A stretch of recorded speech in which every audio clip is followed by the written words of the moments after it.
नमस्कार आदि दर्शक, आजको जनता जान्न चाहन्छन् कार्यक्रममा हामी निषेध आज्ञा पछिको काठमाडौँ, ललितपुर र भक्तपुरको बारेमा चर्चा परिचर्चा र बहस गर्दैछौँ। देशभरि अब निषेधाज्ञाको सम्भावना बढेको छ। सरकारले आज स्पष्ट रूपमा भनेको छ नेपाली जनतालाई, तपाईहरू घर बाहिर ननिस्कनुहोस्, घरभित्रै बस्नुहोस्। यदि तपाईहरू घर बाहिर निस्किनु भयो भने उच्च जोखिममा जान सक्छ। संक्रमण हट्टै बढेको छ र सरकारको आग्रह छ सकेसम्म तपाईँ घरभित्र बस्नुहोस्। यदि समस्या पर्यो भने, अत्यावश्यक सामग्री किन्नै पर्यो भने मात्र बाहिर निस्कनुहोस्, होइन भने बाहिर निस्किनेहरूलाई कडा कारबाही गर्छ। सरकारको कडा प्रतिक्रिया आइसकेको छ। आजको कार्यक्रममा हामी यसबारेमा पनि विशेष रूपमा चर्चा परिचर्चा र बहस गर्दैछौँ। जनता जान्न चाहन्छन् कार्यक्रममा। आजको कार्यक्रममा हामी निषेधाज्ञा र पछिल्लो जुन किसिमको घटनाक्रम, राजनीतिक, आर्थिक, सामाजिक हरेक विषयवस्तुमा आज हामी चर्चा गर्दैछौँ। निषेधाज्ञाले साँच्चै कोरोना रोकथाम र नियन्त्रणमा कतिको मद्दत पुर्याउला त? निषेधाज्ञा पछि जनताहरू समस्यामा छन्। मलाई धेरैले भनेका छन्, मजदुरहरूले पनि मलाई फोन गरेका छन्, ऋषि धमलाजी हामी के खानी भनेर। तर पनि निषेधाज्ञाको विकल्प छैन। सरकार कडाइका साथ जानुपर्छ र निषेधाज्ञा सबैले पालना गर्नै पर्छ। कसैले उल्लङ्घन गर्नुहुन्न, मेरो आग्रह छ, अनुरोध छ। तर पनि सडकमा गाडी गुडिरहेको छ। एयरपोर्टमा जानुहुन्छ भने हजारौँ मान्छेहरू त्यहाँ भिडभाड गरेर बसिरहेका छन्। यात्रुहरू किन यस्तो भइरहेको छ? त्यहाँ स्वास्थ्य मापदण्ड लाग्दैन? स्वास्थ्य मापदण्ड कार्यान्वयन गर्नु पर्दैन, पालना गर्नु पर्दैन सबैले? आजको कार्यक्रम यसबारे पनि विशेष रूपमा चर्चा गर्न चाहन्छु र हामी सबैलाई भन्न चाहन्छौँ अवस्था गम्भीर बनिसकेको छ। उच्च जोखिममा मुलुक गइसकेको छ र आज 35 जनाको मृत्यु भएको छ। यो रेकर्ड हो, एकदम यसले रेकर्ड तोडिरहेको छ प्रत्येक दिन। र मृतकको सङ्ख्या बढिरहँदाखेरि अब अस्पतालहरूमा बिरामीहरूलाई उपचार गर्न साधन र स्रोत छैन। आइसियु छैन, भेन्टिलेटर छैन, कतिपय अस्पतालमा अक्सिजन छैन। धेरैले भनेका छन्। आज हामी 7वटै प्रदेशको बारेमा पनि चर्चा गर्न चाहन्छौँ र त्यहाँको समस्याको बारेमा पनि हामी चर्चा गर्न चाहन्छौँ। पछिल्लो समय हाम्रो देशमा सत्ताको खेल भइरहेको छ। जनताहरू समस्यामा छन्, पीडामा छन्, खान पाएका छैनन्, कोरोनाको कहर छ, सङ्क्रमणको सङ्ख्या हत्तै बढेको छ, उपचार नपाएर बिरामीहरू छटपटाइरहेका छन्। तर पनि दलका नेताहरूलाई सत्ता चाहिएको छ र सत्ता गिराउने र भत्काउने र बनाउने खेलमा यतिखेर देशका नेताहरू, प्रमुख पार्टीहरू लागेका छन् र प्रधानमन्त्री केपी शर्मा ओलीको विरुद्ध अविश्वासको प्रस्ताव ल्याउने नेपाली कङ्ग्रेस र माओवादी केन्द्रको रणनीति कस्तो छ? त्यो सम्भव छ? जसबाट प्रधानमन्त्री केपी शर्मा ओलीको बीचमा सम्झौता हुन्छ? साँच्चै जनता समाजवादी पार्टी सरकारमा जान्छ? तर पनि अहिलेको अवस्थामा धेरै गाह्रो छ, कठिन छ जनता समाजवादी पार्टीलाई केपी शर्मा ओलीको नेतृत्व सरकारमा जानको लागि। धेरैले भनेका छन् पार्टी फुट्न सक्छ। अब जसपा फुटको सङ्घारमा पुगिसकेको खुलासा तपाईहरू सबैलाई थाहा छ। लुम्बिनी प्रदेशमा मन्त्री बन्ने जसपाका 4 जना प्रदेश सांसदलाई कारबाही, निष्कासन। अब के होला त? त्यसमा महन्त ठाकुर र राजेन्द्र महतोको असन्तुष्टि बाहिर आइसकेको छ।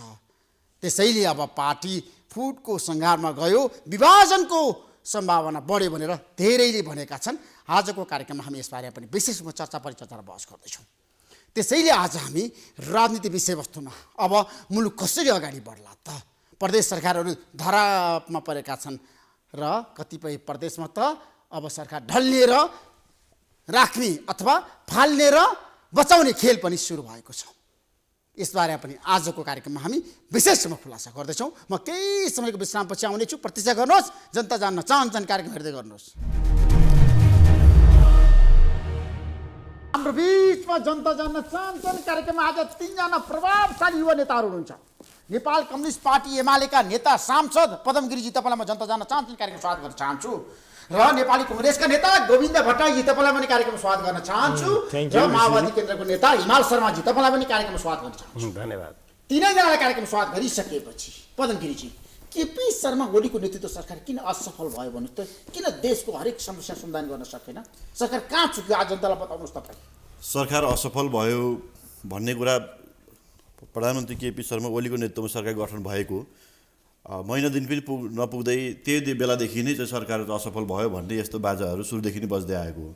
वास्तवमा भन्नुहुन्छ यति धेरै हाम्रा चुनौतीहरू छन्, यस्तो मुलुकमा यत्रो ठुलो सङ्कट महामारीको रूपमा आएको छ, देशमा यस्तो खालको प्रतिकूल अवस्थामा पनि यो सरकारले जुन ढङ्गले काम गर्दैछ र वास्तवमा नेपाली जनताको जीवदानको रक्षा गर्ने, यो देशको विकास र समृद्धिको बाटोलाई फराकिलो बनाएर अगाडि लिएर जाने र मुलुकलाई एउटा चाहिँ नयाँ एउटा विकासको गन्तव्यसम्म पुर्याउने जुन महत्त्वाकांक्षाका साथ सरकार अगाडि बढेको छ, समग्रमा अहिलेको परिस्थितिको आधारमा सापेक्षतामा मूल्याङ्कन गरेर हेर्ने हो भने सरकार असफल छैन। सङ्कट आइरहेको छ मुलुकमा केपी शर्मा ओलीको कारणले गर्दाखेरि। भन्नु पऱ्यो नि केमा सङ्कट आएको छ भन्ने कुरा। आर्थिकमा सामाजिक हेर्नुहोस्, आर्थिकका परिसूचकहरू हेर्नुहोस्, त्यसमा चाहिँ सुधार आएको छ कि छैन।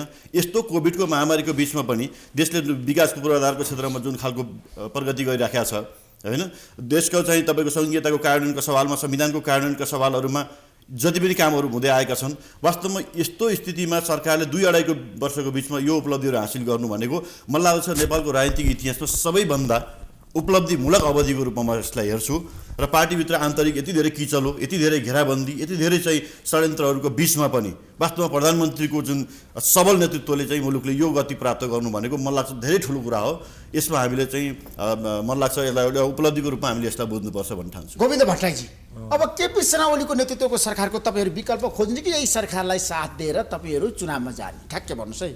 अब यो के छ भने हेर्नु, विकल्प खोज्ने, तर अब कसले खोज्ने भन्ने कुरा चाहिँ बडा मेजर विषय छ। विकल्प त खोज्ने, यहाँ विकल्प त खालि खोजेर मात्रै हुँदैन, तपाईँको यसमा सङ्ख्याको कुरा छ। अब तपाईँको अहिले विकल्पको चाहिँ सबैभन्दा चाहिँ की पोजिसनमा चाहिँ अहिले चाहिँ मधेसवादी दलहरू छन्। एउटा विकल्प त्यो। अब सरकार बनाउने चाबी चाहिँ उसँग छ, अब मध्यावधि गराउने चाबी चाहिँ माओवादीसँग छ। मलाई त्यस्तो लाग्छ माओवादीले विश्वासको मत चाहिँ यदि फिर्ता लिइदियो र चाहिँ अब सरकार बनेन, मधेसवादी दलले पनि कुनै सरकार बनाउने बाटोमा लागेन भने उसको हातमा छ। भनेपछि त काङ्ग्रेसको हातमा त काङ्ग्रेसको कुनै भूमिका छैन। काङ्ग्रेसको भूमिका चाहिँ वास्तवमा लिडिङै हुनु पर्थ्यो। तर अहिले तपाईँ काङ्ग्रेस यति सानो दल छ कि हामीसँग 25% सङ्ख्या पनि छैन। यो सरकारको विरुद्धमा हामीले नै अविश्वासको प्रस्ताव लाँदा पनि लाने पनि नोमिनेसन गर्ने भनौँ न, प्रस्ताव नोमिनेसन गर्ने सङ्ख्या पनि हामीसँग अहिले नभएको अवस्था छ। त्यो भएको हुनाले सरकार बनाउने नबनाउने काम चाहिँ त्यो मधेसवादी दलको हातमा छ। मध्यावधि गराउने नगराउने कुराको टुङ्गो लगाउने पनि वास्तवमा चाहिँ त्यो माओवादीको हातमा भएको कुरा चाहिँ मैले देखिरहेको छु। त्यसमा प्रधानमन्त्री केपी शर्मा ओलीकै नेतृत्वमा हाम्रो देशमा निर्वाचन हुन्छ भन्ने काङ्ग्रेसको चाहिँ निष्कर्ष हो त? होइन, निर्वाचन तपाईँको चाहिँ हुनसक्छ भन्ने कुरा हो। हुन्छ भनेर त कसरी भनौँ होइन। अब किन भन्दाखेरि दलभित्र फेरि निर्वाचनको बारेमा पनि विभिन्न कुरा छन्। अस्ति मध्यावधि त घोषणा गरेकै हो नि त ओलीजीले होइन। त्यसमा पनि चाहिँ दलहरूले चाहिँ मध्यावधिमा चाहिँ जानुहुन्न भने अदालतले पनि त्यही कुरालाई वास्तवमा चाहिँ स्वीकार गरिदिएको अवस्था रह्यो।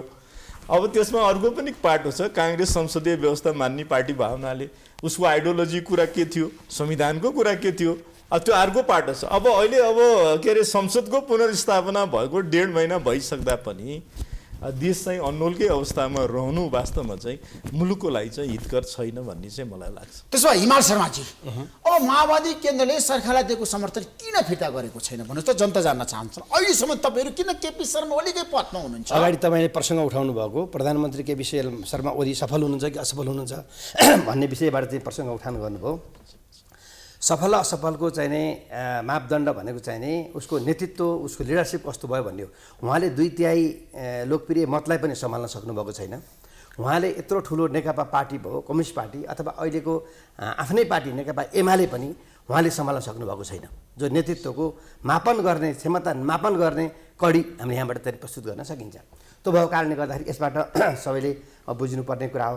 जहाँसम्म तपाईँले सरकारलाई दिएको समर्थन कहिले फिर्ता गर्ने कि नगर्ने भन्ने सवालको कुरा जुन छ, यो सरकारको विकल्पमा नेकपा माओवादी केन्द्र पहिलेदेखि सुरुदेखि नै लागिरहेको तर गर्न सक्नु भएन नि त, सरकारको विकल्प दिन सक्नु भएन तपाईहरुले। अब यसमा चाहिँ हामीले के हो भने सरकारको नेतृत्वको दाबी माओवादीले गरेको छैन।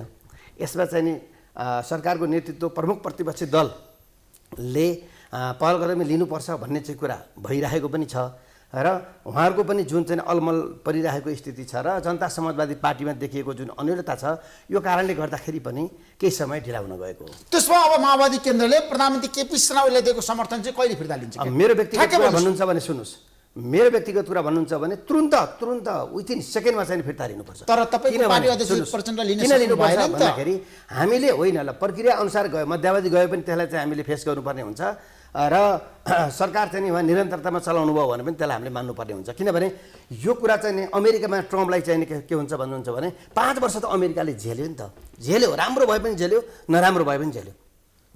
हाम्रामा हो केपी शर्मा ओलीले जसरी चाहिँ मुलुकलाई ड्राइभ गर्नु पर्थ्यो त्यसरी ड्राइभ गर्नु भएन, त्यो कुरा सत्य कुरा हो। त्यसै केपी शर्मा ओलीले देश बिगारे हो त। जो नेतृत्वमा हुन्छ सपानी बिगारेको होइन, मुख्य भूमिका हुन्छ नि त। मुख्य भूमिका कसको भन्ने चाहिँ कुरा हुन्छ। केही भूमिका केही अंश मेरो पनि हुन्छ, तपाईँको पनि हुनसक्छ मुलुक देश सपार्ने र बिगार्नेमा। त्यो भएको हुनाले देशको लिडरसिप कसले लिइरहेको छ, अहिले पार्टीको नेतृत्व कसले लिइरहेको छ भन्ने चाहिँ कुरा आउँछ नि त यहाँ। त्यो भएको कारणले गर्दाखेरि जसको मुख्य नेतृत्व हुन्छ, जसको मुख्य भूमिका हुन्छ, बिगार्ने र सपार्ने को चाहिँ नि भूमिका पनि उहाँहरूको नै बढी हुन्छ। पदमजी, उहाँले भन्नुभयो हिमालजीले केपी शर्मा ओलीले देश बिगार्नुभयो, भत्ताभुङ्ग पार्नुभयो, कम्युनिस्ट पार्टीलाई सिद्ध्याउनु भयो। अब तर्क त्यसमा तपाईँको सहमति बिमा अहिले एउटा खालको चाहिँ यो हाम्रो छलफलको जुन सिलसिला छ नि, केपी ओली सरकारले राजीनामा दिनुपर्छ कसैले उठाइराखेको छ, कसैले अविश्वासको प्रस्ताव ल्याउनुपर्छ, विश्वासको मत फिर्ता लिनुपर्छ, जुन कोणबाट अहिले बहस चलेको छ नि राजनीतिक वृत्तमा, वास्तवमा यो बेकारको बहस हो अहिलेको। किन बेकारको बहस हो भन्नुहुन्छ भने मुलुक यत्रो कोभिडको समस्याबाट आक्रान्त छ। आजकै आँकडा हेर्नुहुन्छ भने आज 35 जनाले चाहिँ ज्यान गुमाउनु परेको छ।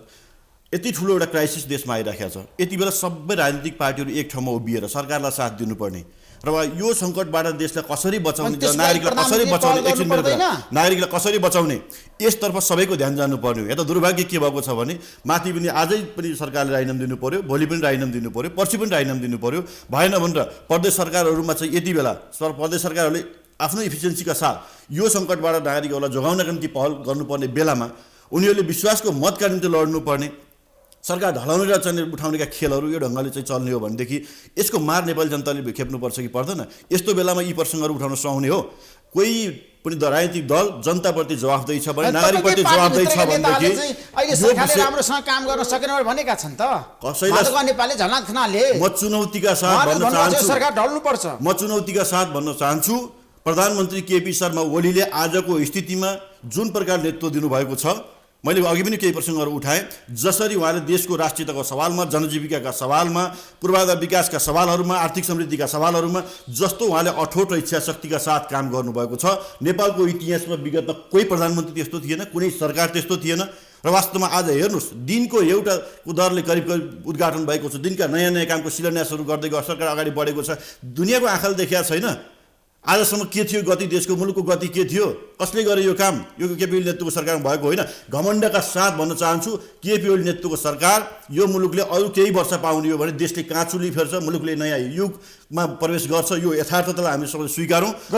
सरकार ढाल्ने, सरकारलाई सहयोग गर्ने काम सहमति छ हैन? होइन यस्तो के भन्छ है तपाईँ? होइन यस्तो कुरा के हो, कांग्रेसको समर्थन छ नि केपी शर्मा ओलीलाई? होइन कुरा यस्तो हो, तपाईँले चाहिँ स्वयं चाहिँ प्रधानमन्त्री खड्ग ओलीजीले नै मैले चाहिँ पार्टी पनि चलाउन सकिनँ, सरकार पनि चलाउन सकिनँ र म जहाँबाट निर्वाचित भएर आएको म त्यहीँ गएर चाहिँ फ्रेस म्यान्डेट दिन्छु भनेर मध्यावधि गरिसके पछाडि अब ओलीजीले कति राम्रो काम गर्नुभयो गर्नु भएन भनेर विश्लेषणै गर्नुपर्छ जस्तो मलाई लाग्दैन। किन भन्दा मैले सकिनँ भनेर त उहाँ आफै मध्यावधिमा जानुभयो।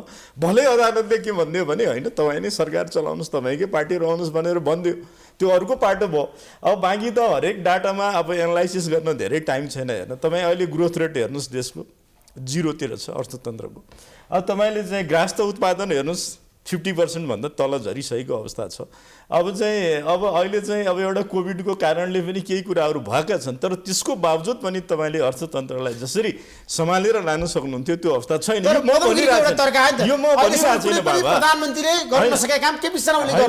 त्यो तर्क अर्को, तर स्वयं प्रधानमन्त्रीले के भन्नुभयो भने मलाई पार्टीले पनि चलाउन दिएन, मैले देशलाई डेलिभरी पनि दिन सकिनँ र म फ्रेस म्यान्डेटमा जान्छु भनेर मध्यावधि गराएको त हो नि त उहाँले। त्यो भएको हुनाले अब त्यो पाटो चाहिँ भन्दा पनि अहिलेको मेजर पाटो के हो भनेदेखि चाहिँ वास्तवमा देशलाई चाहिँ यो अब अन्यलको अवस्थामा चाहिँ कति समय चाहिँ राख्ने भन्ने चाहिँ विषय चाहिँ मेजर हो भन्ने लाग्छ। उठान गर्नुभएको छ नि गोविन्द भट्टराईजी, अहिले सरकार ढाल्नको लागि समय छ, कोरोनाको कहर छ, संक्रमण भइरहेछ, मृतकहरूको समस्या हेर्नु त देशभरि कति भइरहेछ। यो त समस्या त अब यो 25 जना 35 जना यो त 36 जना छ, तर धमाधम त्यसमा पनि त प्रत्येक हैन दिन बढिरहेछ। त्यसमा पनि अर्को पाटो छ। हिजो 28 जना, आज हैन, हैन, 35 जना। त्यसमा पनि त अर्को पाटो के रह्यो भने अघिल्लो चाहिँ तपाईँको वर्षको पनि कोभिडको चाहिँ अवस्था हामीले हेरिसके पछाडि अझ नयाँ भेरिएन्ट आइसके पछाडि चाहिँ जनतालाई ज्यादा सुरक्षित पार्नका निमित्त सरकारले कति काम गर्यो भनेर पनि हामी बहस गर्न सक्छौँ। त्यो अहिले खासै देखिया अवस्था छैन, सङ्ख्या त बढिरहेकै अवस्था छ। अब त्यसले गर्दाखेरि अब मैले चाहिँ आज चाहिँ काङ्ग्रेस पार्टीको हिसाबले अथवा एउटा लेम्यानले चाहिँ अहिले तपाईँले सरकारको बारेमा विश्लेषण गर्यो भनेदेखि चाहिँ के भन्ला तपाईँको कोरोनाको होइन, अहिले बारेमा सत्ता गिराउने र हटाउने र राख्ने समय हो र भने होइन यो अहिले के छ र सत्ता गिराउने राख्ने कसले भनेको छ र तपाईँको तपाईँले लाग्नु भएको छ। जस्तो प्रदेश सरकारको विरुद्ध अविश्वास प्रस्ताव ल्याउनु सङ्ख्या तपाईँले पुग्यो भने तपाईँको चाहिँ सरकार गिर्ने हो, त्यो कसैले चाहेर होइन। अब यसमा अर्को मोरल पनि क्वेसन हुन्छ डेमोक्रेसीमा तपाईँको। अब चाहिँ के अरे माओवादीले विश्वासकै मत फिर्ता लिइदिएपछि मात्रै सरकार बनाउने ढोका खोल्ने हो कि आफूले गरेको एक्सनका प्रति चाहिँ क्वेसन उठेपछि आफूले राजीनामा दिने हो भन्ने पनि कुरा छ। राजीनामा भने तर व्यक्तिगत कुरा हो, म उहाँलाई दिनुहोस् पनि भन्दिनँ। कतिपय मान्छेले सानो सानो इभेन्टमा दुर्घटनामा कहीँ रेल दुर्घटना हुँदा कहीँ तपाईँको चाहिँ आफूमाथि चाहिँ तपाईँको सानोतिनो चाहिँ तपाईँको चाहिँ एउटा आरोप आउँदा पनि मान्छेहरूले राजीनामा दिएर त्यो बाटोहरू खुला गरेका छन्। तर म उहाँलाई दिनुपर्छ भनेर म भन्न सक्दिनँ, किन भन्दा यो व्यक्तिगत विषय हो, यो आफ्नो चाहिँ नैतिकताको विषय हो। अब जहाँसम्म बनाउने भन्ने कुरा छ तपाईँ भनिराख्नु भएको छ बाबा, सरकार अहिले त बहुमत छ, कसरी सरकार बनाउनुहुन्छ? ओलीजी त मेजोरिटीमा हुनुहुन्छ बाबा, मेजोरिटीको गभर्मेन्ट हुँदै तपाईँले अनि अर्को सरकार चाहिँ बनाउनु भनिरहनु भएको छ केपी शर्मा ओली अल्पमतको प्रधानमन्त्री हो। प्रचण्डजीले भनेर भएन नि त बाबा, सङ्ख्याले के भनिरहेछ? प्रचण्डजीले भनेर पनि भएन, मैले पनि भनेर भएन। सङ्ख्याले के भनिरहेछ भने आजको दिनसम्म पनि ओलीजी बहुमतको सरकारको नेतृत्व गरिराख्नु भएको छ। त्यसमा कहीँ कतैबाट चाहिँ केपी शर्मा ओलीसँग बहुमत छ नि, होइन? माओवादी पार्टीको निष्कर्ष त्यही हो। अहिले राजनीतिक रूपमा छैन, कानुनी रूपमा छ भन्न सकिन्छ। राजनीतिक रूपमा उहाँ अल्पमतमा परिसक्नु भएको छ। नैतिकताको आधारमा त अदालतले चाहिँ नि जब संसदलाई पुनर्स्थापना गरिदिइसकेपछि उहाँले राजीनामा गर्नुपर्ने थियो। आफ्नै दलको अर्को नेतालाई चाहिँ बाटो प्रशस्त गरिदिएको भए पनि हुन्थ्यो, त उहाँले चाहिँ गर्नु भएन। यसो हेर्दाखेरि उहाँ चाहिँ के छ भन्दाखेरि सर्वसत्तावादी नेतृत्वको रूपमा अगाडि बढ्न चाहनुहुन्छ। नेतृत्व भनेको के हो भन्दाखेरि समस्या होइन। अहिले हाम्रो मुलुकको सबभन्दा चाहिँ ठुलो समस्या कहाँ देखा परेको छ, खतराको रूपमा पनि देखा परिरहेछ भन्दाखेरि नेतृत्व नै अन्तर्विरोधमा पर्ने, नेतृत्वले समस्याको समाधान गर्नुपर्ने हो भन्दाखेरि नेतृत्व आफै अन्तर्विरोधमा परिरहेछ। यहाँ चाहिँ पार्टीभित्र होस्, सरकारभित्र होस्, सदनभित्र होस्, उहाँका अभिव्यक्तिले होस्, काम कारबाहीको हिसाबले होस्, नेतृत्व नै एकदम चाहिँ अन्तर्विरोधमा चाहिँ फसेको स्थिति छ भने देशले निकास कसरी पाउँछ, देश कसरी अगाडि बढ्छ?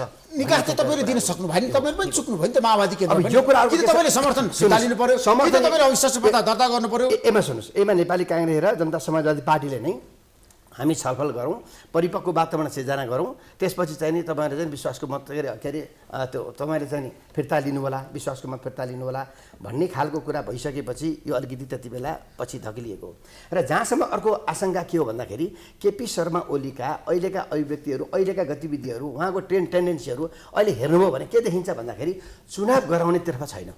उहाँ आफ्नो पार्टी यस्तो तहस नहस भएको बेलामा कोही पनि नेतृत्व चाहिँ चुनावमा यसरी अगाडि सर्दैन। हाम्रो शङ्का के छ भन्दाखेरि चाहिँ तपाईँको उहाँले चुनाव के अरे संसद पनि विघटन गर्नुहुन्छ, के मतलब चाहिँ प्रक्रियामा आउँदाखेरि संसद पनि मध्यावधि चुनावको संसद पनि रहँदैन, तपाईँको चाहिँ चुनाव पनि गर्नु हुन। यस्तो खालको चाहिँ जुन चाहिँ अराजकताको एउटा शून्य राजनीतिमा चाहिँ मुलुकलाई चाहिँ पुर्याउनुहुन्छ।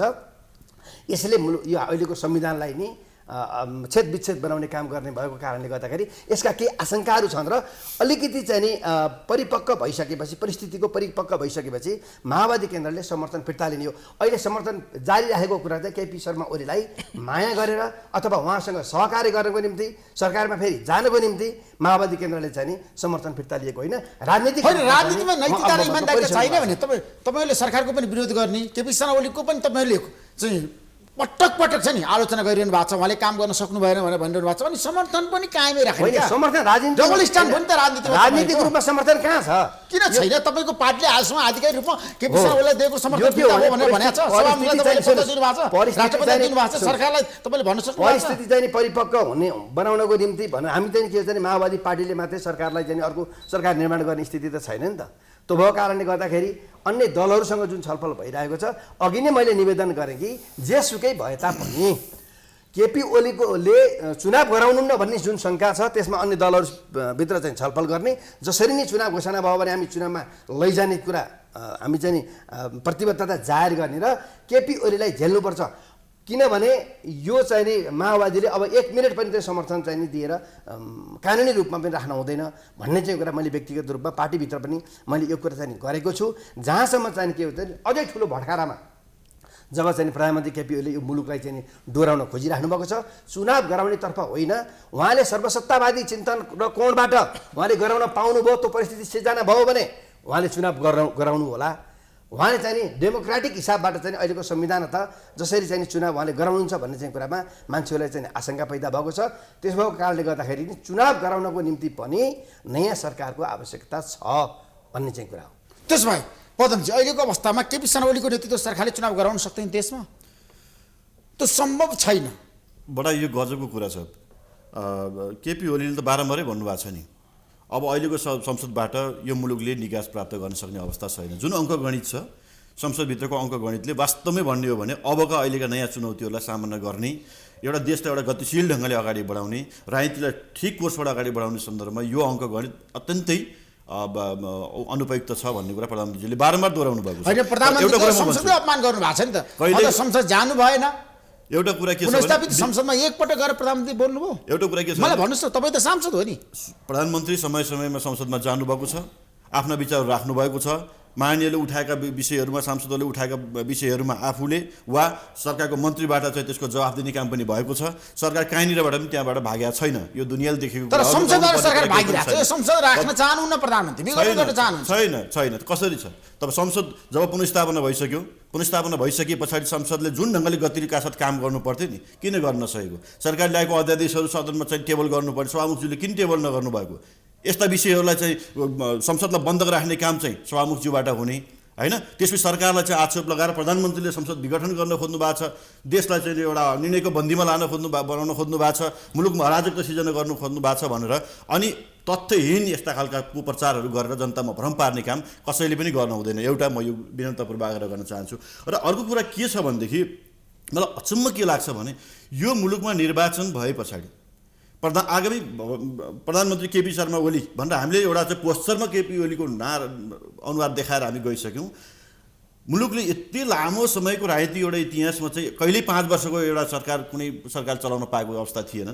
यो सरकारलाई 5 वर्ष हामीले काम गर्न सरासर काम गर्न दिएको भए सरकारले सही ढङ्गले काम गर्न सकेन, वास्तवमा जनताले अनुभूति गर्ने तहमा काम गर्न सकेन भने जनताले भोलि 5 वर्ष काम गर्नको लागि के भन्नु उहाँसँग बहुमत छ भनेर तपाईँले भन्नुभएको होइन प्रधानमन्त्रीसँग? होइन, हिजोको दिनमा म त्यही भन्दैछु, जुन खालको पार्टीभित्र अस्वस्थ खेलहरू सुरु गरियो नि, एउटा सरकारलाई चाहिँ 5 वर्ष पनि सामान्य ढङ्गले काम गर्न नदिने अनेकन किसिमका घेराबन्दी र षड्यन्त्रहरू हुने कोसिसहरू भए, सरकार पल्टाउने खेलाउने जुन खालको खेलहरू सुरुवात भए, यसले आजको स्थितिहरू यो मुलुकमा सिर्जना भएको हो। त्यस कारणले मैले के भन्न चाहन्छु भने वास्तवमा यसतर्फ अब सोचौँ, इतिहासतिर फर्केर अलिकति गम्भीर भएर सोचौँ। हामीले हिजो जे कमी कमजोरीहरू गऱ्यौँ त्यसबाट पाठ सिकौँ र अब सत्ता गिराउने यो खेलमा होइन, वास्तवमा मुलुकको आजको जुन अप्ठ्यारो स्थितिबाट देश अगाडि बढेको छ, जुन सङ्कट हामीले अगाडि झेल्नु पर्ने स्थितिमा छौँ, जुन स्वास्थ्यको जुन महामारीको समस्या आएको छ, यसलाई सही ढङ्गले डिल कसरी गर्न सकिन्छ र नागरिकहरूको चाहिँ जीवनको रक्षा हामी कसरी गर्न सकिन्छ, स्वास्थ्यको प्रबन्ध कसरी प्रभावकारी ढङ्गले लागू गर्न सकिन्छ भन्नेतर्फ सबैले सोचौँ र सरकारलाई। होइन, सरकार बनाउने र गिराउने खेलमा त तपाईँकै पार्टीका नेताहरू लाग्नु भएको छ त। प्रदेशमा हेर्नुहोस् त, गाई जात्रा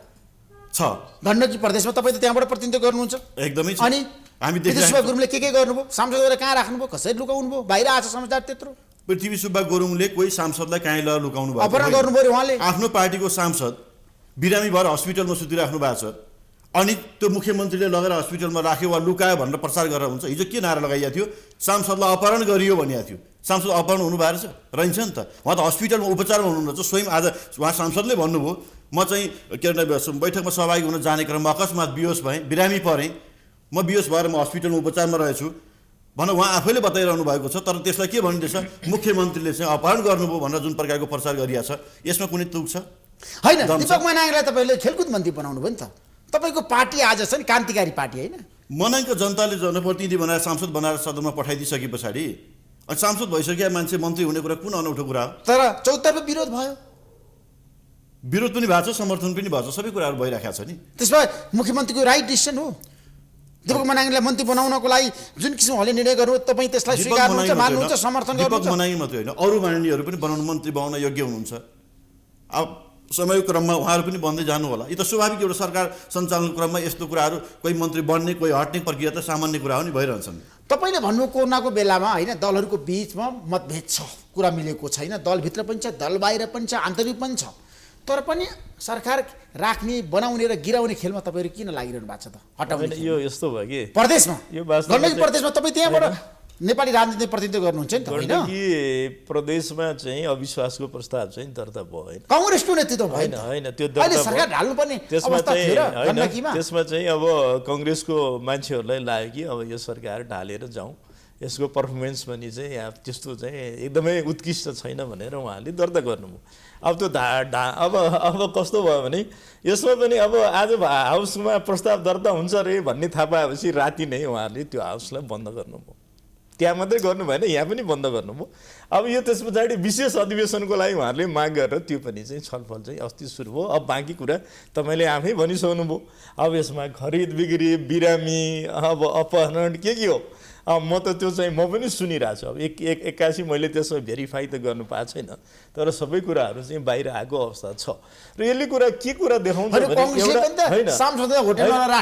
यसले चाहिँ के कुरा एउटा देखाउँछ भने सांसदहरू होटलमा बसी आफ्नै सुरले कसैलाई त्यहाँ अपहरण शैलीमा लैया पनि थिएन त्यो एउटा कुरा भयो अब यसले एउटा कुरा के देखाउँछ भने ऋषिजीले अहिले भनेकै कुरा म जान्न चाहन्छु कि अब चाहिँ नेकपा भित्रको अन्तर्द्वन्द्वले आज चाहिँ देश चाहिँ त्यसको बन्धक भएको छ यो सरकार पनि त्यसैको बन्धक भयो अब अहिले यो आज चाहिँ परिस्थिति आउनलाई अब आफ्नो आफ्नो एङ्गलबाट हेर्ने कुरा हो आज देशमा जो यो परिस्थिति आयो त्यसमा नेकपा पार्टी र त्यसको 2/3 सरकार चाहिँ सबैभन्दा जिम्मेदार छ भन्ने मलाई लाग्छ उहाँहरू किन झगडा गर्नुभयो केमा भागभण्ड मिलेन अब केमा उहाँहरूको इस्यु मिलेन त्यो अर्को पार्ट भयो तर आज देशलाई समग्र रूपमा चाहिँ एउटा अस्थिरताको बाटोमा लाने काम जो चाहिँ भएको छ वास्तवमा र त्यसलाई निकास पनि दिन नसक्ने काम जो आज चाहिँ ठाउँमा देशलाई पुर्याइएको छ यो चाहिँ वास्तवमा नेकपा त्यसको एलाइहरूकै वास्तवमा चाहिँ कारणले आज यो सिर्जना भएको अवस्था छ अब यो डेमोक्रेसीमा यस्तो अवस्था अब कति दिन रहने कति दिन राख्ने भन्ने चाहिँ एउटा अहिले क्वेसनको विषय छ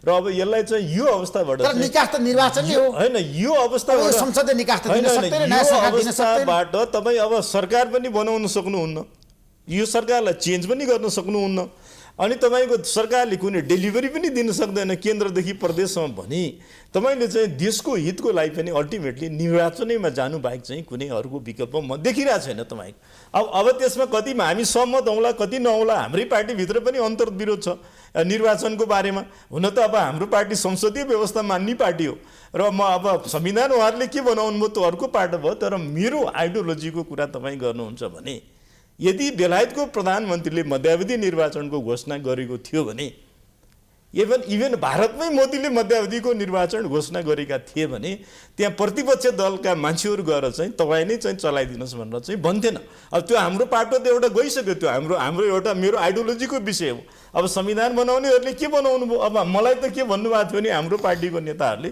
यो कम्प्रोमाइजको दस्तावेज हो हामीले यहाँ धेरै ठाउँमा कम्प्रोमाइज गरेका छौँ भने हुनाले हामीले त्यसलाई के सोच्यौँ भने म जस्ता हिजो पार्लियामेन्टमा नभएका मान्छेहरूले टाइम आएपछि यसलाई संशोधन गरेर हाम्रो सिद्धान्तको बाटोमा ल्याउँला भनेर सोच्यो र मैले यो बिचमा मिड टर्म घोषणा भएपछि पनि 2-3टा इन्टरभ्यूमा मैले भनेको छु कि तपाईँको हाउस पुनर्स्थापना भइसकेपछि पनि नयाँ सरकार बन्ने के ग्यारेन्टी छ त्यो त थिएन नि त तपाईँको र आज चाहिँ आज सीमित अवस्थामा हामी पुग्यौँ अब कि त हामीले नयाँ सरकार दिनु पर्यो कि त हामीले चुनावमा जानु स्वीकार गर्नु पर्यो त्यो बाहेक कुनै विकल्प हाम्रो देशमा छ नि संहिता ल्याउनको लागि तपाईँहरूको पनि भूमिका छ खास गरी मधेस पोलिटिकल पार्टीको बढी छ तर हाम्रो देशमा संहिता त बन्द हुन थाल्यो नि त प्रदेश सरकार हेर्नुहोस् त कति विवादमा परिरहेछ प्रदेशका मुख्यमन्त्रीहरू अब तपाईँहरूले छ नि कस्तो भूमिका निर्वाह गर्नुहुन्छ है ठ्याक्क भन्नुहोस् माओवादी केन्द्रको रणनीति के छ अगाडिको प्रश्नसँग थोरै म जोड्न चाहन्छु केपी ओलीलाई यत्रो काम गर्न सक्नुभयो भनेर पनि पदमजीले उहाँले यतिको काम कसैले गरेको छैन भनेर पनि भन्नुभयो अहिले भर्खरै र अर्को के भन्ने कुरा गर्नुभयो भने केपी ओलीलाई चाहिँ नि कामै गर्न दिइएन भन्नुभयो उहाँले त्यहीँ अन्तर्वेदी कुरा यहीँ भइहाल्यो म पनि नेकपा रहँदाखेरि केन्द्रीय कमिटीको सदस्य हामी छँदै थियौँ उहाँलाई कुन कुरामा चाहिँ नि सरकारलाई काम गर्नको निम्ति अवरोध सिर्जना गर्यो पार्टीले मतलब उहाँले के काम गर्न खोज्नुभएको थियो र पार्टीले त्यो काम गर्न दिएन त्यो कुरा कसैले भन्न सक्दैन के काम गर्न खोज्नुभएको थियो पार्टीमा कहिले केन्द्रीय कमिटीको बैठकमा आएर म यो काम गर्छु, मेरा योजनाहरू यी छन् भनेर त्यसले अवरोध कहाँ सिर्जना भयो। सदनमा बजेटहरू पास गर्दाखेरि नीति कार्यक्रम ल्याउँदा त्यहाँ सांसदहरूले कहाँ अवरोध सिर्जना गरे, त्यो केही पनि छैन। उहाँको सनकको भरमा के गर्नुभयो भन्दाखेरि संसद विघटन गर्नुभयो। प्रधानमन्त्रीको भनाइ छ सुरुदेखि नै मलाई प्रचण्डले काम गर्न त्यो कुरा होइन।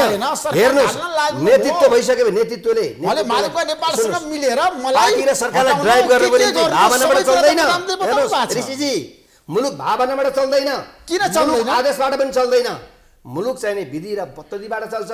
मुलुकले के हो, नेतृत्वले के हुन्छ भन्दाखेरि आफ्नो काम गर्ने वातावरण अन्य पार्टीका साथीहरूसँग र अन्य शक्तिहरूसँग पनि उहाँले छलफल गरेर विश्वासको वातावरण सिर्जना गरेर आफूले लिडरसिप दिने हो कि होइन? उहाँ आफै अन्तर्विरोधमा पर्नुहुन्छ, उहाँ होइन आफूले निषेधको चाहिँ पोलिटिक्स गर्न चाहनुहुन्छ, आफूले चाहिँ नि गुटको राजनीतिमा रमाउनुहुन्छ। अनि उहाँलाई चाहिँ नि जिउ हजुरी त कसैले गर्दैन नि पोलिटिक्समा त। त्यो कुरा उहाँले बुझ्नु पऱ्यो कि परेन? उहाँ नेतृत्व हो कि होइन? पार्टीको पनि नेतृत्व 1 नम्बर अध्यक्ष हो भने होइन, आफूले पार्टी सम्हाल्न सक्नुभयो। उहाँ चाहिँ नि 2/3 प्रधानमन्त्री होइन, सदन सम्हाल्न सक्नुभयो, जनमतलाई चाहिँ कदर गर्न सक्नुभयो। अनि मैले चाहिँ अरू फेरि अरू चुनावमा गएर 2/3 ल्याउँछु फेरि भनेर खोक्रो भाषण जनताले पताउँछ त्यो कुरा। उहाँ कहाँ मुलुकलाई कहाँ लान खोजिराख्नु भएको छ? अहिले चाहिँ नि हस्पिटल वीर हस्पिटलमा जानुहोस्, उहाँ चाहिँ भ्रमण गर्नु वीर हस्पिटल जाने हो कि धराहरुमा मान्छे जम्मा गरेर चाहिँ नि पुनर्निर्माण नसकिँदै चाहिँ नि उदाहरणको नाटक गर्ने हो? हस्पिटलमा गएर चाहिँ हस्पिटलको अवस्था कस्तो छ? त्यो मान्छेहरू चाहिँ बेड नपाएर छटपटे मान्छे मरिरहेका छन्, भेन्टिलेटर छैन, आइसियु छैन, यस्तो अवस्था छ। आजको दोस्रो चरणको जुन अहिले चाहिँ कोभिडको चाहिँ नि प्रक्रिया अगाडि बढ्यो, 4 महिना अगाडि बढेको सङ्केत आइसकेको थियो अन्तर्राष्ट्रिय हिसाबमा। भारतमा पनि हामीले हेर्न सक्छौँ। त्यसको तयारी खोइ, सरकारले गरेको तयारी खोइ, उहाँ कहाँ रमाउनु भएको छ? हस्पिटलमा यस्तो स्थिति छ, मान्छेहरू चाहिँ अहिले बेड नपाएर मरिरहेका छन्, औषधि खान नपाएर मरिरहेका छन्। यस्तो अवस्था जुन छ, उहाँले रोजगारीका सिर्जना कहाँ गर्नु, मान्छेलाई अनुभूति कहाँ गर्नुभयो? मतलब चाहिँ नि विद्यालयमा जाँदा विद्यार्थीलाई परिवर्तन अनुभूति भएको छ। पदमजी प्रधानमन्त्री गम्भीर आरोप लगाउनुभयो, हिमालजीले कहाँ अनुभूति? सबै कुरा परिवर्तन कम्युनिस्ट सरकारको प्रधानमन्त्रीले के गर्नुभयो? एउटा कुरा मलाई बताइदिनुहोस्, बताउनुहोस् तपाईँ एउटा कुरा। बरु के गर्नु भएन भन्ने प्रश्न गर्न चाहन्छु। तपाईँ भनौँ कोभिडकै सन्दर्भमा पनि त्यो महामारी नेपालमा आउँदै रहँदाखेरि अमेरिकाले, युरोपका थुप्रै मुलुकहरूले आफ्नो नागरिकलाई कोभिडको भ्याक्सिन उपलब्ध गराउन नसकिरहेको स्थितिमा पनि नेपाल सरकारले आफ्नो नागरिकहरूलाई भ्याक्सिन उपलब्ध गराउनेसम्मको काम नेपालले गर्यो। यो सबैतिरबाट तारिफ पनि भारतले दियो, चाइनाले दियो, अर्काले दियो, तर सरकारले आफ्नो ठाउँबाट पहल कदमी नलिएको भए त्यो सम्भव हुन्थ्यो? गरेकै हो नि। यसभन्दा अगाडि जुन कोभिडको जुन समस्या आइरहँदाखेरि तुलनात्मक रूपले भन्नुहुन्छ भने नेपालले धेरै व्यक्तिहरूको जीव धेरै नागरिकहरूले चाहिँ मृत्युवरण गर्नुपर्ने स्थिति आयो, तर पनि तुलनात्मक रूपले हाम्रो छिमेकी राष्ट्रहरूले जुन खालको चाहिँ ठुलो सङ्ख्यामा मानवीय जुन क्षति भयो त्यसको तुलनामा न्यून क्षतिमा चाहिँ वास्तवमा त्यो कोभिडको बाट सङ्कटबाट चाहिँ देशलाई बचाउने काम सरकारको तर्फबाट भएकै हो अघिल्लो पटक। र अहिले के छ भने अहिले जुन महामारी जुन प्रकारले उर्लिएर आएको छ, यति बेला मेरो आफ्नो पनि स्पष्ट दृष्टिकोण के छ भने सरकारले अरू विकास काम आवश्यक पर्छ भनेर रोकेर अब यो जनतालाई बचाउन लाग्नुपर्छ, नागरिकलाई बचाउने काममा सरकार सम्पूर्ण रूपले केन्द्रित भएर लाग्नुपर्छ। अब कहाँनिर अक्सिजनको कमी नहोस्, कहाँनिर भेन्टिलेटरको कमी नहोस्, अस्पतालको व्यवस्थापनमा कहीँ कमी नहोस्, व्यवस्थापन समस्या छ, सबै कुरामा सरकारले तर एउटा कुरा उहाँले भन्नुभयो त्यो धराहरा उद्घाटन गरेर रमाउने प्रधानमन्त्री होइन। उहाँहरू के भन्नुहुन्छ भने धराहरा बनेको देखेपछि धराहरा बनेर हुन्छ, आज चाहिँ स्कुलको अवस्था यस्तो छ भनेर भन्नुहुन्छ। विद्यालयका भवनहरू बनेका छन्, विद्यालयमा चाहिने गुणस्तरीय शिक्षाका निम्ति एउटा केही ठोस किसिमका उपलब्धिहरू हुँदै रहँदाखेरि उहाँले स्वास्थ्यमा यस्तो छ भनेर भन्न थाल्नुहुन्छ। अनि उहाँहरूको यो के हो भनेदेखि चाहिँ वास्तवमा भएका कामहरूलाई उहाँले गर्व गर्न नसक्ने, भएका कामहरूलाई ठिक हो भनेर भन्न नसक्ने र उहाँहरूले वास्तवमा हरेक सरकारले गरेका प्रत्येक कामहरूलाई उहाँहरूले चाहिँ गलत ढङ्गले देख्ने जुन दोषी चस्मा उहाँले लगाउनु भएको छ, त्यसमा मैले भन्नु केही पनि छैन। तर अहिले हेर्नुहोस्, वास्तवमा पूर्वाधारमा केही पनि नभएको हो, केही नभएको काठमाडौँको सडक केपी ओली प्रधानमन्त्री हुँदै रहँदा यही अवस्थामा थिए। यी राजमार्गहरू, यी करिडोरहरू म भन्दैछु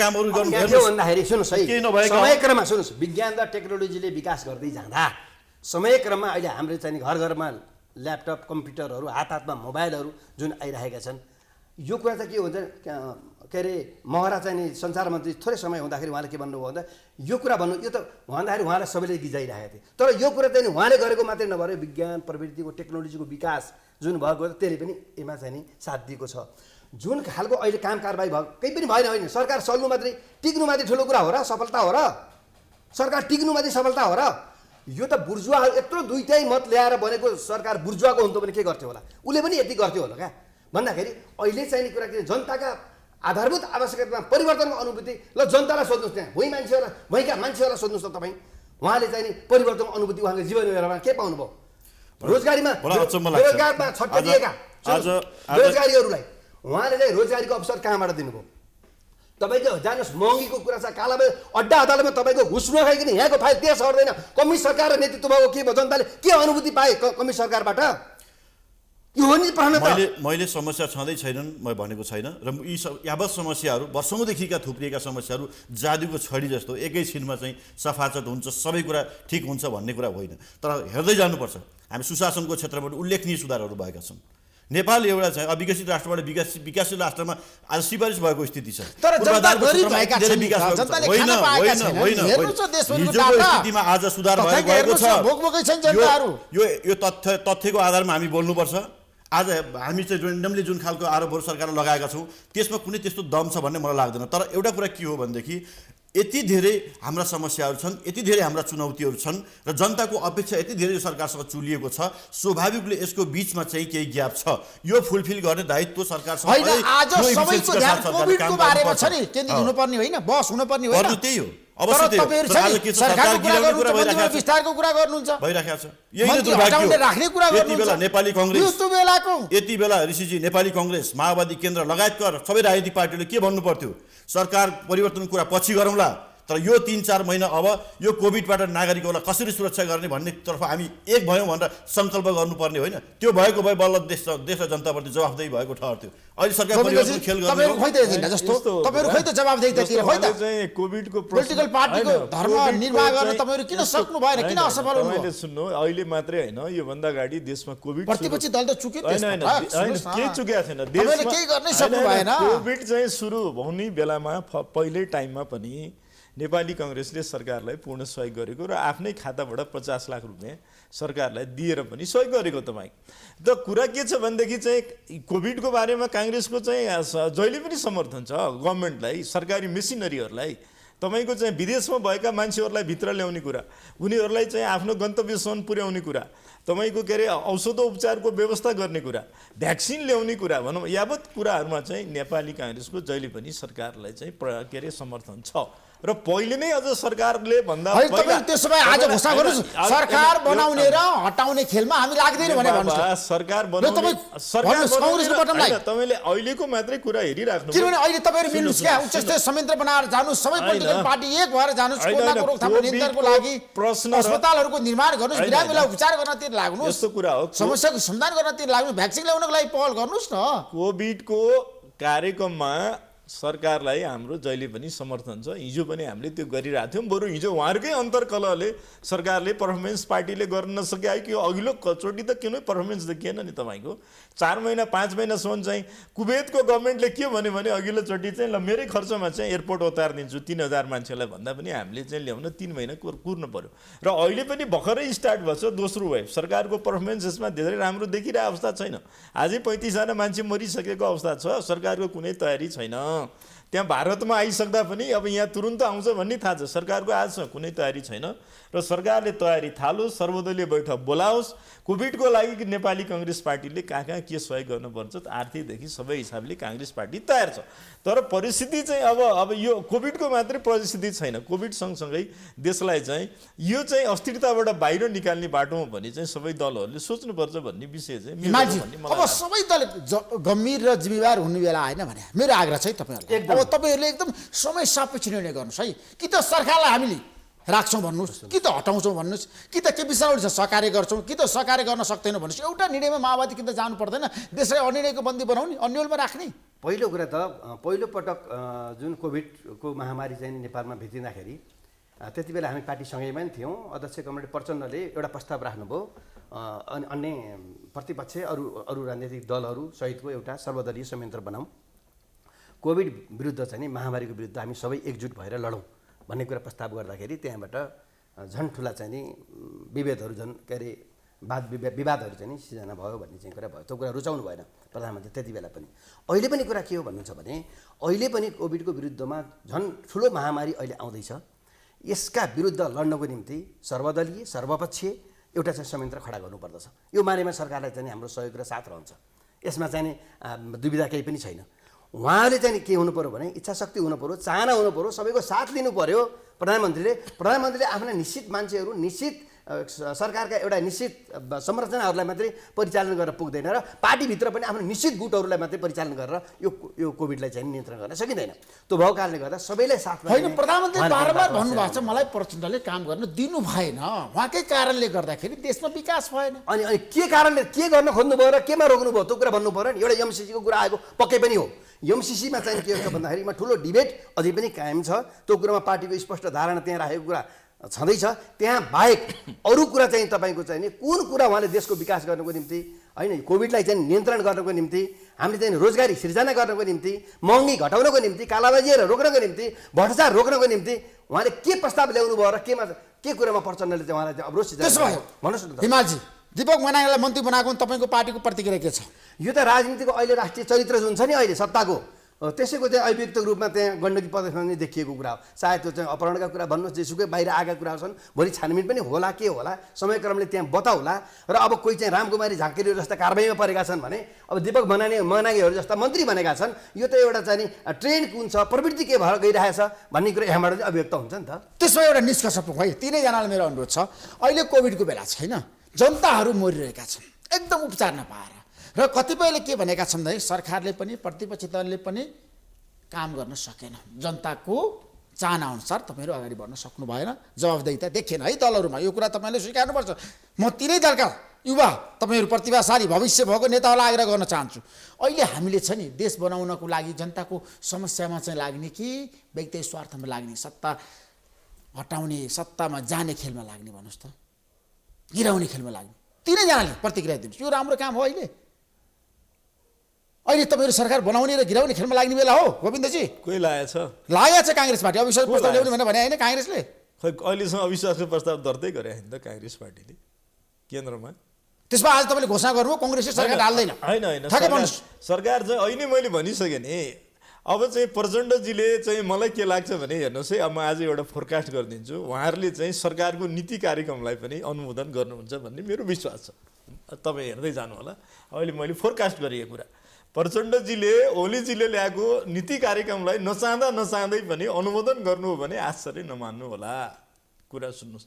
र अर्को कुरा चाहिँ तपाईँको सरकार बनाउने भने अहिले काङ्ग्रेस पार्टीले होइन, काङ्ग्रेस पार्टीले नेतृत्व गरिदिन्छ। ल हामी सङ्ख्या पुऱ्याएर ल भन्नुहोस् कि चाहिँ के अरे माओवादी र चाहिँ यो मधेसवादी दलले ल हामीले यति सिग्नेचर गराएर ल्यायौँ, यसो गरौँ भने पनि काङ्ग्रेसले गरिदिने हो। अहिले नत्र बाहेक काङ्ग्रेसको चाहिँ त्यसै चाहिँ के अरे सङ्ख्यै नपुर्याइकन काङ्ग्रेसले चाहिँ जानु पनि मिल्दैन। संविधानमा त्यो व्यवस्था पनि छ। र त्यसले गर्दाखेरि मलाई के लाग्छ भने यो परिस्थिति यस्तै रहिरहेको छ। हेर्नु त्यो मधेसवादी दल पनि त्यस्तै झगडा गरिरहेको छन्। के अरे हाम्रो प्रचण्डजीले पनि लास्टमा नीति कार्यक्रममा उहाँले ताली बजाउने अवस्था जस्तो मैले देखिरहेको छु। अब त्यो भएको हुनाले अहिले सरकार बनाउने कुरा कहाँ छ तपाईँको? अहिले कोभिडसँग लडौँ, बाँकी विकृतिसँग लडौँ, बाँकी चाहिँ अब त्यो बाटोमा लागौँ, त्यसमा ओके, त्यसमा त के कुरा भयो र मान्छेहरू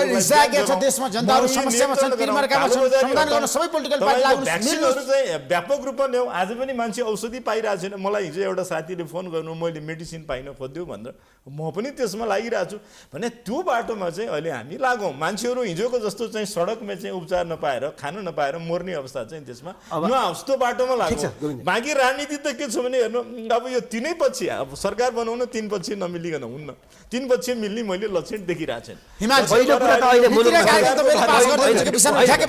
पहिलो कुरा त मुलुकमा केपी ओली व्यक्तिसँगको लडाइँ होइन कि केपी ओली प्रवृत्तिसँगको लडाइँ हो।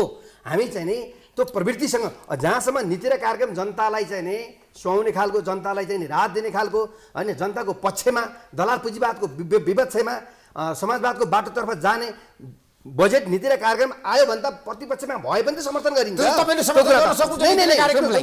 जे कुराको नि विरोध गर्ने भन्ने कुरा होइन क्या, त्यो सहकार्य गरेर होइन, प्रधानमन्त्रीले सहकार्य गरेर उहाँको प्रवृत्ति सचिएर आयो भने हामी प्रतिपक्षमा रहे तापनि त्यसमा समर्थन गर्ने कुराहरू हुन्छ। तर अहिलेको जुन उहाँको चाहिँ के अरे व्यक्तिवादी र जुन सर्वसत्तावादी चिन्तन जुन प्रवृत्ति छ नि, यो प्रवृत्तिको विरुद्ध हामी लडेका हौँ अनि यो प्रवृत्तिलाई हामीले परास्त गर्नै पर्दछ भन्ने चाहिँ कुरा हो। त्यो भएको कारणले अबको अहिलेको निकास भनेको के हो भने उहाँले आह्वान गर्नु पर्यो कि यो कोभिडका लडाइँका विरुद्धमा आउनु सबै सरकार पक्ष प्रतिपक्ष अरू अन्य सङ्घ संस्थाहरू एकजुट भएर हामी चाहिँ नि सर्वदलीय संयन्त्र बनाएर यो कोभिडका विरुद्ध लडौँ भन्ने उहाँले सार्वजनिक रूपमा आह्वान गर्नुपर्छ। त्यसपछि वातावरण पनि आह्वान गर्न प्रधानमन्त्री तयार हुनुहुन्छ?